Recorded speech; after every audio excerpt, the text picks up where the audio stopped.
Hello and welcome. Welcome to the Earth, Sea, Love podcast. This podcast is for and about women of colour and our relationship with nature. Hosted by me, Cherie Mack. Welcome to the Earth, Sea, Love podcast. Hello and welcome to the third episode of the Earth, Sea, Love podcast. Today I'll be sharing a conversation that I completed with Jane Odegha a few months ago now, and we were still in the thick of lockdown. I think we still are, but that's another story. And we were catching up with each other because we hadn't seen each other for a while, talking about how we've been taking care of ourselves during lockdown, looking after our families. Jane also went into detail about what she does for a living, and then also what her dreams are for establishing a business within the Northeast, catering for Black women within the Northeast.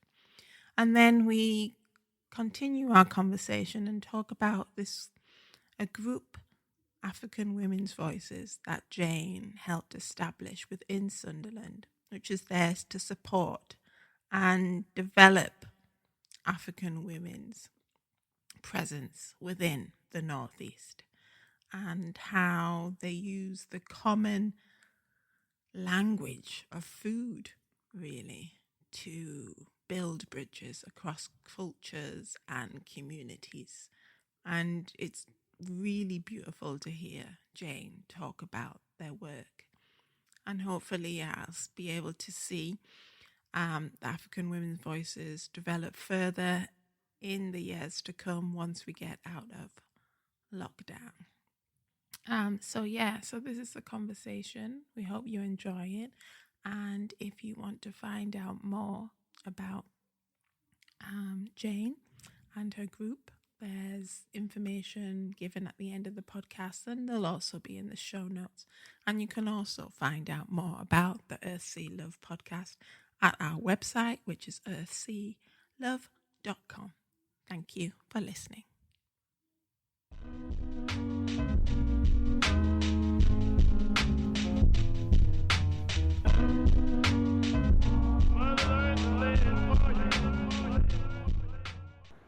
Personally, my full names are Mrs. Jane Odegha.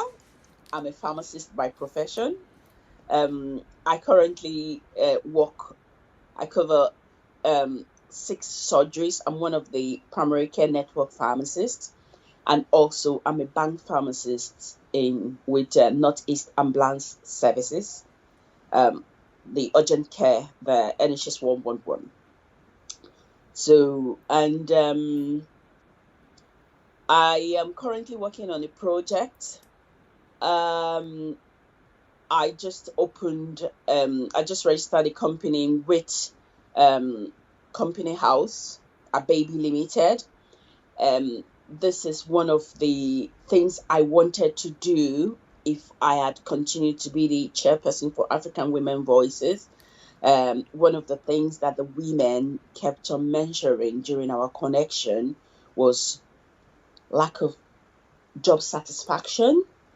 The jobs we were doing did not match the skills they had.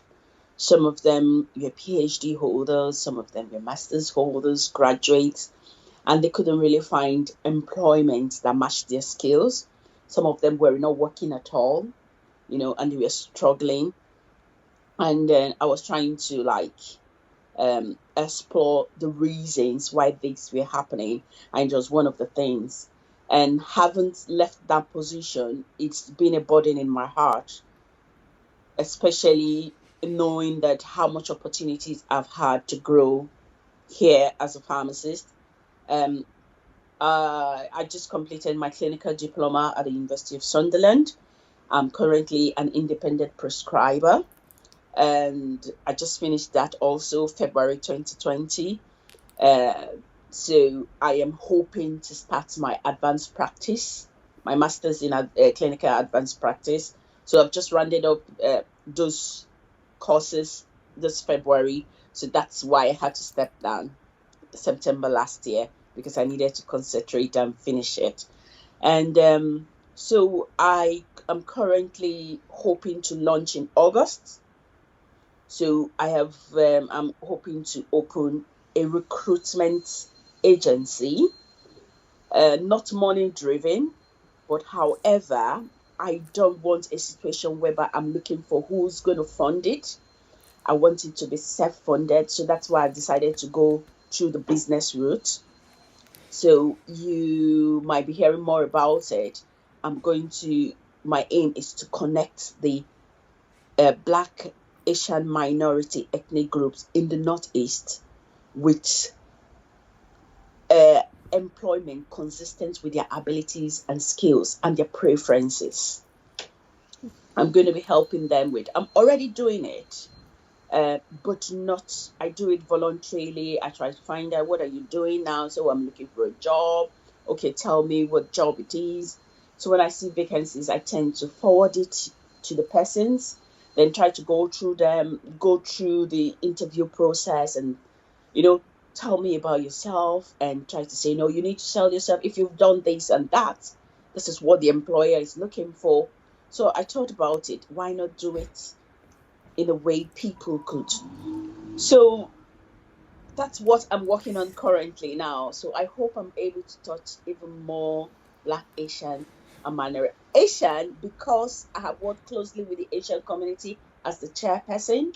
I've had opportunity to work with the Bangladesh Center, and I had a brief association with YAV, Young Child Voices. So I said, this is not something that is common to just the Black minority group.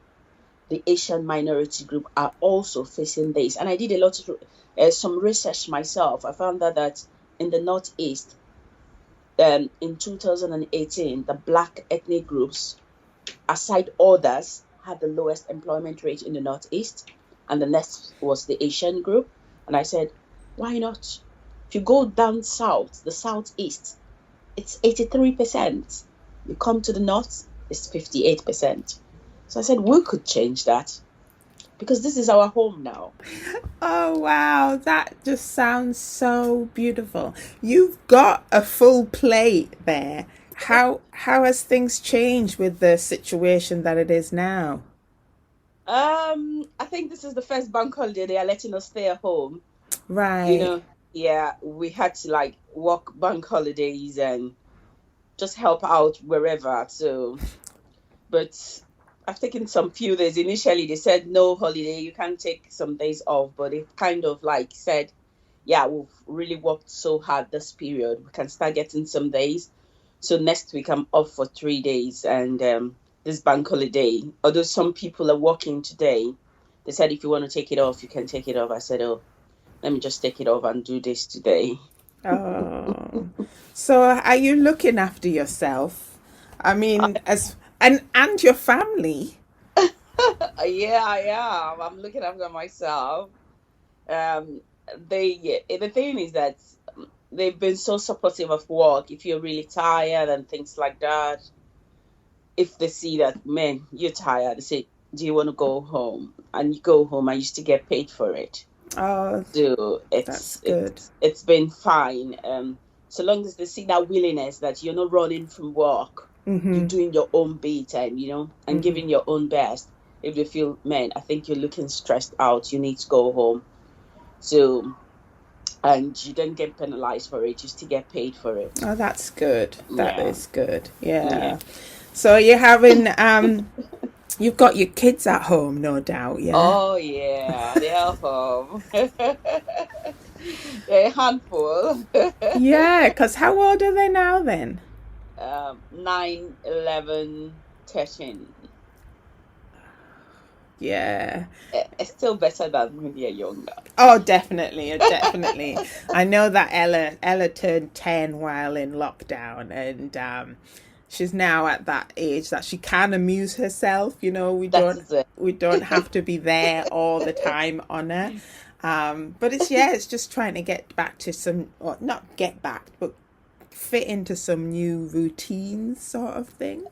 But Ella is your youngest, isn't it? Yes, Yes. and Nathan, he's 22. Yeah. He's in Liverpool at the moment because he was teacher training, and he's going to be moving to Birmingham next month because Wow. he got a job at the turn of the year, and it was a bit. Oh, that's great. Yeah, he was a bit worried in case it wasn't going to happen with the current circumstances, but they've been in touch, they've been checking how he is, they got him to make a video for his new year sevens coming in, and Oh. he, you know, the contract starts at the end of June, so he's really pleased that things are moving forward, whatever they may be, but at least he's joining a new family, because that's how they say it, a new family. Oh, So, so how are you yourself? I'm okay. I'm okay. I'm leaning more into my creative practices. You know, more writing, more artwork. We go out sometimes on the evening with our cameras so we can do some photo walks. So yeah, I am disappointed that a lot of the activities that we had planned have been, you know, cancelled or postponed for safety reasons, and I Yeah. totally understand that. And I suppose this is why we're doing this now, this podcast, as a way of trying to keep the flames alive somehow, and keep plugged into the natural world if we are trying to get out there as individuals or in family units. So yeah, it's just a different way that the day shapes out, you know, and sometimes the days just mesh into one sort of thing. You know, because I'm used to staying at home and working, but as I say, with the projects, it was starting to go outside and work with other people, and I suppose I missed that because we had a successful first year and we were going into the second year, and we were going to start working with your group. So yeah. So I mean, like, where are you based at the moment? Are you in Sunderland? Yeah, I'm in Sunderland. So, what can you see outside your window in Sunderland? Is it the urban area? I'm in between, kind of. What's Yeah. in between? Because, you know, for me with Sunderland, I'm used to just the town centre No, mainly. I'm not close to the town center. I'm actually close to a river. However, not close to the river. I could walk there. You know, do you know the new Spiral Bridge? Yes, yeah. Yeah. You can Oh, see it from my window. okay, yeah. Yeah. So Yeah. is the river over in Sunderland still a busy place? Because, you know, it was historically shipbuilding and stuff like that. But is the new industry there or not? You know, the ship area, it's at the other side of the town. Okay. That side where I am, I don't know if you know Sunderland very well. If you know South Hilton, there's like a Yes. river bank. It's individuals going there to fish. Okay. So there are chairs by the river bank. It's not really commercial activities. There's a pub nearby. People just go there and just sit down there, you Mm-hmm. know, and just it's not really like it's not the industrial side. It's Okay. the side where you can just have a stroll. Then there is a bush path. You can just walk. I'm in the town, but not in the town because once in a while we just walk there and just 5 minutes walk. I was hoping this evening me and the kids will go there. There's like you know the way you have gardens, plots where people do farming, allotments. Be on And the edges. yeah, Oh, that sounds nice. Like you're still getting to get out to some open spaces and see the river and the water, because I find water very healing and therapeutic. So we first met a few years ago now, if you can yeah, remember, and yeah. it was at it was in South Shields, and it was a fundraising event with Heritage Lottery Fund. I think, I mean, I could be wrong, but around that time, you've just recently set up this group for African Women in Sunderland. Can you tell us a little bit about this group and why was it set up and what does it do? It's African Women Voices. It was born out of necessity. It was a project that was sponsored from above, as in from national level, and they were trying to support women-only groups around the Northeast. So when they came to Sunderland, it was called Listening to Women. That was the title of the project. So when they came to Sunderland and they got in touch with all the women groups in Sunderland, and there was no one black person there. So that was when they asked, is there an only black women group in Sunderland? They said no, there was none. So the organizers were quite curious. They said, but there are black women in the community, yes. Said, but they don't really have an avenue where they meet. So they actually sought us out and they got in contact with an African group. That it was mainly men that were the escorts that were running it, and said, will you speak to your wives? Are they interested in something like this? And my husband wasn't part of the group. A friend now said, this is what they're trying to set up. They're looking to meet African women in Sunderland. I know you're really busy, but I think you have something to offer, and it's an opportunity for you to meet other African women in the society. And I came to the meeting late. In short, when I got there, they finished. I practically got there and they gave me like a leaflet about the project, what it was all about and things like that. And because I work full time, I had to take holiday to be in the next meeting.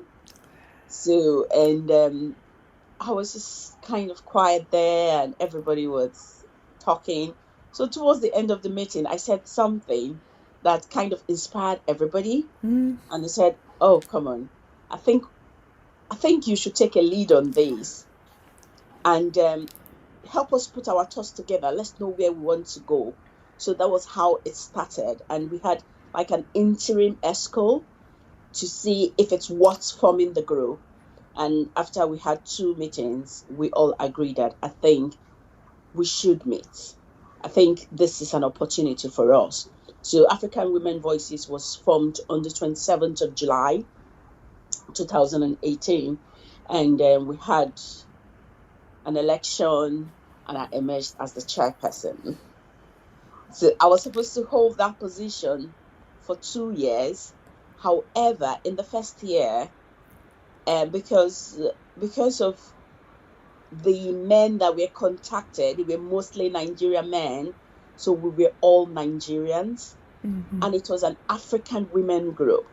So we had to reach out to the other African communities from other countries. So when they were joining, one of the things that they all mentioned, they said, it's an African thing, but all of you running the organization are Nigerians. We don't feel included. So in one of the meetings, I said, this is not a Nigerian group. It's an African group. I'm supposed to hold this position for 2 years, but we have to put an exception in this constitution because the clause says in an exceptional situation, we can hold an earlier election. I said, the group was too young for you to start doing another election. I hold this position for 1 year. Then after 1 year, we'll do another election. So that is why you say there's change in management.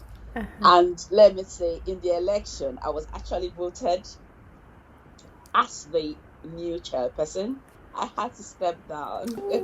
Overwhelmingly voted as the new chairperson, and because they said, oh, you've done a fantastic job. Within 1 year, we've reached out to close to 100 African women in the society. The rate of growth was excellent. Within a few months of forming it, we had that Sharing African Women Voices celebration event. It was, that 1 year, it was fantastic. The project was so successful. Women kept on coming, they told their stories. Please tell us a bit more about that project, because I just know it from the idea of food and sharing, but there's much more to that project than just Oh, that, yeah. isn't there? The food and sharing was actually the theme. However, the aim of the project was to bring the African women in the society together. You know, we wanted to learn each other's culture. We wanted to, there were so many. I, for one, 95% of the people in that group, I've never heard of them. I didn't know them. You know, that's bonds were formed. People made friends, connections, you know, because of the that project. People came and were able to support one another in times of need. Members had kids, and there was a lady that had a baby. And when we went there in masses, dropping gifts, and she was so overwhelmed. She was recanting the first time she had a baby. She came to the UK. She said nobody came to say hi, not even her neighbors. That suddenly she feels she has a family, all because of this project. She came in and joined, and people were so willing, even though the fact that we were giving money to sponsor, the money that was allocated for this project, people spent way more than that. You give Yes. them 40 pounds to cook, and they fill the whole table with food. The money was there to buy food from the local area. I mean, did you go out to local markets where there Oh was yeah, organic we food or did. fresh food? We even went to Newcastle. Some people went to Stoke-on-Tees, to different places. They said, "Oh no, there is this thing that we I cook in Africa from where you can find it in Sunderland. We'll have to go here to get it." So where are you talking about? You know, like me for once, some of the shops I went during the course when we had the Newcastle trips, I never knew places like that. That was the Existed. first time. You know, Yeah. we went from one shop to the other. Some of the food we didn't cook, but just seeing the food. Said, "Do you know what this?" I said, "I've seen it before." Said, "This it's a beans cooked in South Africa. It's for cooking mosho." I said, "What's mosho?" You know, and there were times whereby we called the same food. Somebody said, "I want to make pap," and we were thinking, "Oh, it's the same pap everybody ate." And when the brother, I said, "That's not pap." You know, say, "Oh, this is pap," and in a fun way, we argued, "No, this is not pap." And we found out that pap was liquid in Nigeria. Pap was solid in South Africa and Zimbabwe. And we said, "Oh my God, if you said pap in Nigeria, it's custard." So no, if you said pap in South Africa, it means it's solid food you eat with stew. So I got to like understand, even though, we're all black, you think we know ourselves, but there was so much difference. Oh my gosh, You that know, is not just an attitude from the mainstream society, but also there's that attitude within our own cultures and societies, the black ones, that idea that we are all the same, but we're not. We have oh, differences. We come together on a lot of things, but we have such a rich and diverse culture and history, and taking that time to actually share that brings us closer together, as you've been saying, that lady and her ex- baby, and in the past by herself, but through this project coming together. Was it a case like somebody bought some food and then would cook and then would put on a oh spread? no, no, we had set days for different countries, Oh, okay. so we made everybody know. So somebody from the country decided to take the lead on that day. So Okay. we had Nigerian Day, we had South African Day, Zimbabwe, Morocco. Um, we just had different days for different countries. So on the day for Zimbabwe, they from the project's money, we allocated money to them to make the food. So they buy the ingredients and come to the venue and actually prepare the food there. So we watch them. They talk about the history of the food. They talk about uh, on what occasion the food is made, if it's just a family meal, if it's a special meal made during special occasion like marriage celebration. They talked about it and they showed us how the food is cooked.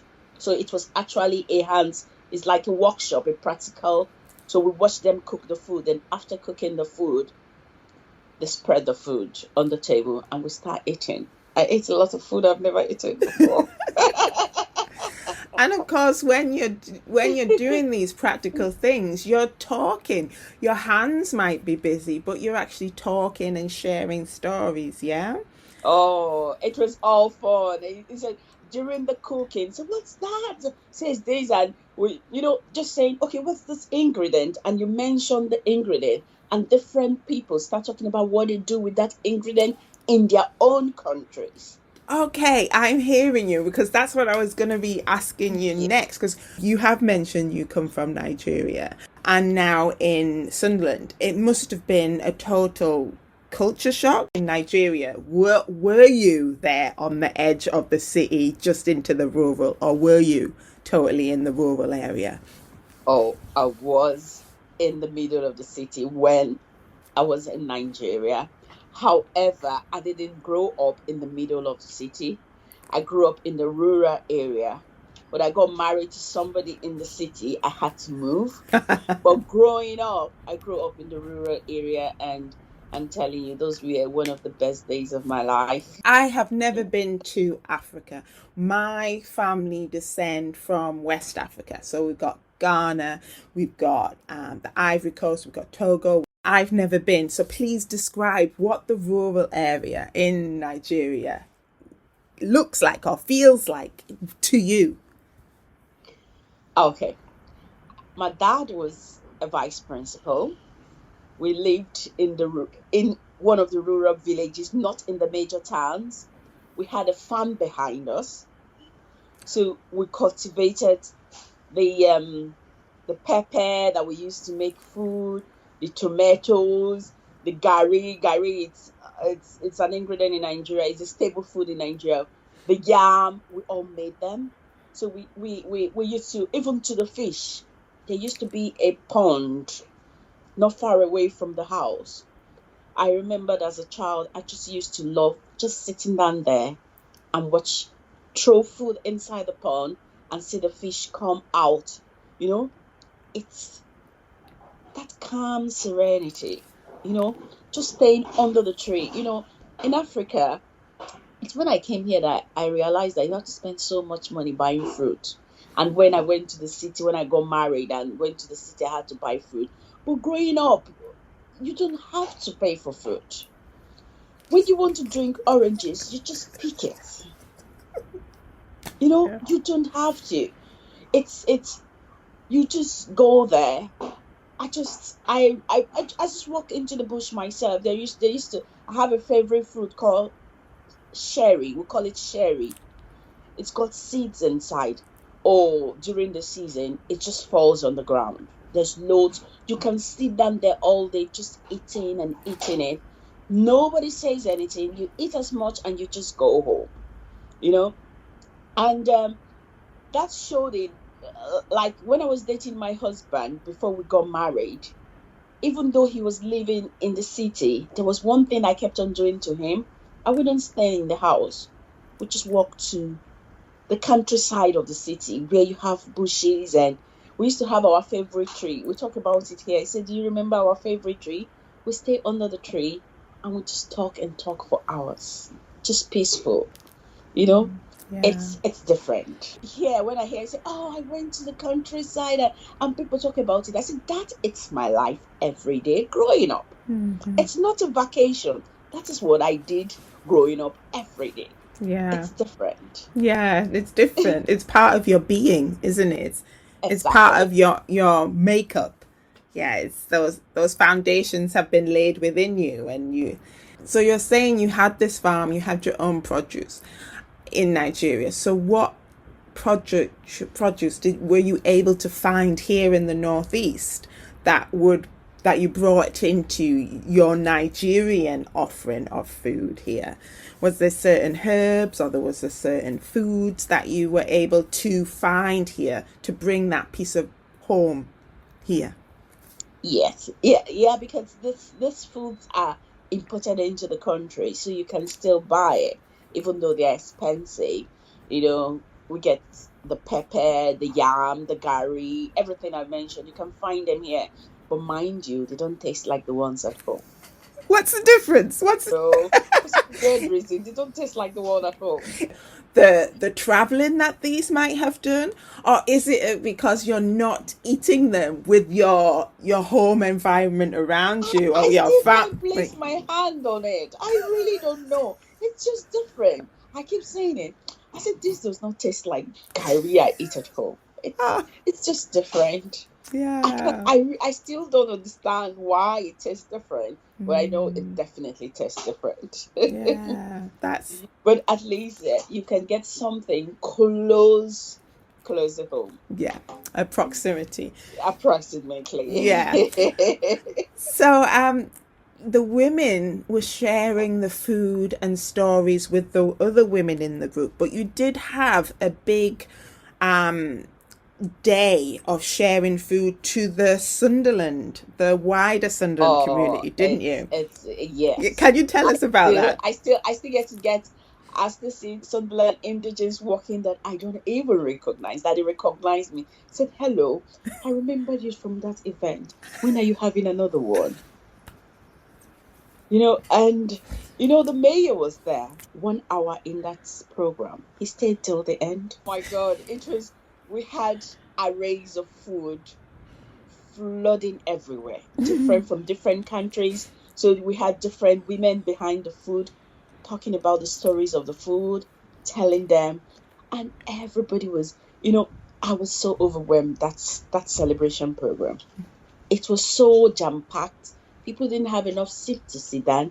The place was hot. We had to open the doors everywhere because the crowd was, and people were just really, the most interesting thing was the British community in that program, not just the African, those that we had African roots, British that have never seen some of those food, they were bold enough to test it.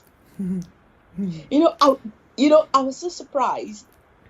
The mayor initially we kind of dished for him. Then after some time, I was so glad he stood up himself. I was going from one station to the other to just take things and try. It was so it's I can't relive that day again. Yeah. It's just something that I reminisce on, and I just said, "Oh my God, I couldn't believe it! It was such a success." Kids were willing to try food because initially I was scared. I said, "Oh, the pepper is hot. Will they be able to eat it? Okay, should we make some English dishes in food like the Zimbabwe station, the Uganda station?" Within 1.5 hours, there was nothing left. I said, "Where is the food at the Uganda station?" They said, "Oh, Jane, I don't know. Everything was gone." It was amazing. Yeah. And it wasn't just the food. People were asking questions. So tell us about this, tell us about that. Oh, the Morocco station, you need to have seen it. It was amazing. The lady that was in charge of that station, she didn't bring bowls that were used. She didn't bring plates here. She brought you know, the local things you use in Africa. She brought the wooden ones and everything, and it was just beautiful. She was just on her feet. People kept, if you look at the queue, people asking her questions. So what is this? So what is that? She said, "Just have a taste." She was explaining, and I said, "Oh my God, you must be so tired." Repeating yourself, telling the different stories, they talked about where the ingredients came from. Like Uganda was saying, oh, the ingredients came from India during the trade by barter. They gave them some of the spices. I said, really? I didn't even know that Indians came to Uganda to do trade by barter. Oh, it's Gosh, just fascinating. it's almost like the food was the connection that maybe sort of got the was not fueling but massaging the wheels of the conversation for these stories to come out, but also to connect across all these different cultures, as well as into the British mainstream culture. And now it is a case that people are seeing you out and about and remembering that day and are talking to it. It's sort of like it's Oh broken yeah. down barriers in a Yeah. sense, hasn't it? Yes, it did. It actually did. It's actually did. And it's like, when are you going to have that? You know, on that day we had that event. After the event, I saw people. There was one of my girlfriend. He said, Jane, hold on. Something happened on this day in Sunderland. See, everybody that passed through Asda that saw me, see, they kept on asking me, what are you doing here? Say, haven't you heard about what is happening in the Bangladesh Center today? See, African people are there. So people are trooping in there. Something is happening. I said, what are you doing here? You're having lots of fun there. And she said, what did you do? You know, and after we finished the event, all the mayor's wives, the mayor, those that came in, Jane Hills, I didn't even know those people. They were just tweeting about the event. I said, oh my God, this event is tweeting on Twitter. Come on, you guys come and see. And we were really hoping to have something similar again. But oh, this year has been, it's Yeah. been challenging for the Because that's youth. that's what I was going to ask you is like, what has the African Women's Voices group got planned for the future, for continuing this journey that you've started? I mean, I know we were making some arrangements for us to go out as a group and do some wild foraging around, Northumberland, and to be using these natural herbs and spices that we can find out within the Northeast landscape and bringing it into the food and being part of the Hexham food festival. But that's not happening because of certain circumstances. So how are you planning for the future, if you are planning for the future? Oh, like we always do, usually we kind of like set a timetable for the year because like people are busy, they need to work within the times, and um the organization, it's purely voluntary. There's no paid worker and things like that, so we need to plan. I myself, I work full time, and I'm studying at the same time. That's one of the reason I had to even step down, because it was really hectic doing everything together. So we tend to have like a timetable. But right now with COVID-19, the COVID situation, everything, it's all scrapped. And I'm currently not in the management committee. I'm not in the committee. I'm still an active member, however.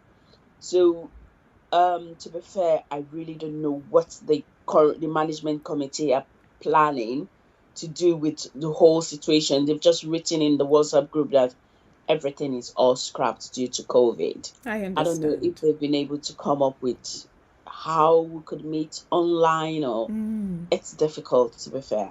Yeah, It's difficult. I totally understand that. And probably there's even more of a need and a want for connection during these times. It's lovely seeing your face and hearing your voice and connecting with you, because we are all in our own little bubbles. And it seems that the group has been a supportive network for the women. And to not to have some kind of way of still connecting during these times will be hard on the Oh, women. it's hard. Although, like last week, I was chatting with the current chairperson, Paz. I personally have been trying to, because I can't just take myself out completely. I've Yeah. been on my own level trying to reach out to the women individually, because uh, I've got I've come to build a relationship with a lot of the women. So I've tried to say hi to them, to say if we've got any consign. We might be in our own places now. If there's any way I could help, I'm here. So personally, that's what I've been doing, trying to reach out to the women. Um, Even though I'm not one of the management committee members. It's like, oh, it's your you started this organization, so you can't just, we still have to reach out to you when we need some support and things like that. So I have been, but Yeah. however, it's really difficult because I know that the current chairperson and the secretary have been working on a lot of application, trying to get funding, but everything has come to a halt. Yeah.